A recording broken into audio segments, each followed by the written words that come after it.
انسان کی زندگی میں کئی قسم کے مراحل آتے ہیں، مختلف قسم کی تکلیفیں آمد آتی ہیں، جس سے انسان پریشان بھی ہو جاتا ہے اور اس کا سینہ تنگ بھی ہو جاتا ہے۔ دین کے راستے میں ہو یا دنیا کے راستے میں، کامیابی آسان نہیں۔ نبی اکرم صلی اللہ علیہ وسلم کی زندگی بھی انہی سخت دشوار مرحلوں سے گزرنے کی ایک کہانی ہی ہے۔ سورۃ الحجر کی آخری آیات انسان کی روح کو تسکین دینے کے لیے کافی ہے، جس میں اللہ تبارک و تعالی فرماتے ہیں دینی سفر کے لیے بھی، اور اگر ہم اس کو اپنی کسی اور دنیاوی محنت پر بھی اپلائی کرنا چاہیں تو اللہ کی سنت و قوانین انسان کو رہنمائی دینے کے لیے کافی ہے۔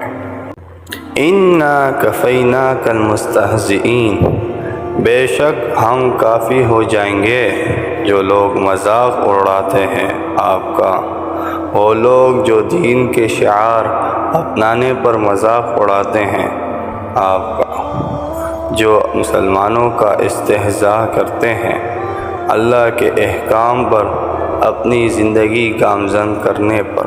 الذین یجعلون مع اللہ الہا آخر، وہ لوگ جو اللہ کے سوا بناتے ہیں کسی اور کو معبود، عبادت کے لائق۔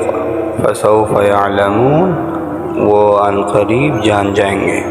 حوصلہ دیتے ہوئے اللہ فرماتے ہیں آگے، وَلَقَدْ نَعْلَمُ أَنَّكَ يَضِيقُ صَدْرُكَ بِمَا يَقُولُونَ، اور ہم تحقیقاً یہ بات جانتے ہیں کہ بے شک کہ تمہارے سینہ تنگ ہوتا ہے ان کی باتوں سے، ان کی کڑوی اور زہر آلود شکست یافتہ، حوصلہ پست کرنے والی اور دھتکارنے والی اور ذلیل اور تحقیر کرنے والی باتوں سے تمہارا سینہ تنگ ہوتا ہے، ہم جانتے ہیں۔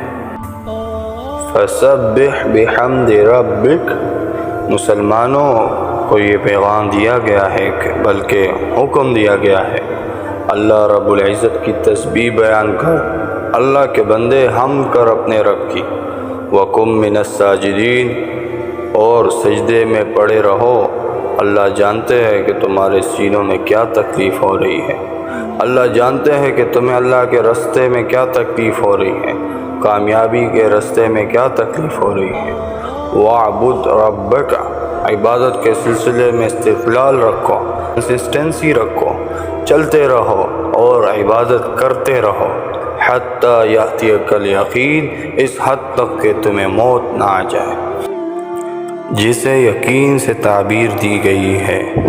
تو یہاں پر زندگی کی ہر سٹرگل سے ریلیٹڈ اللہ تبارک و تعالیٰ نے بہت زبردست قانون بتایا ہے کہ اللہ کافی ہو جائے گا ان لوگوں کے لیے جو انگلیاں اٹھاتے ہیں۔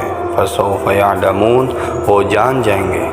ہم جانتے ہیں تمہارے سینے میں درد ہوتا ہے، تمہارا کلیجہ پھٹتا ہے، تمہاری دل کی دھڑکن تیز ہوتی ہے، تم تسبیح، حمد اور اللہ کی بڑائی بیان کرو۔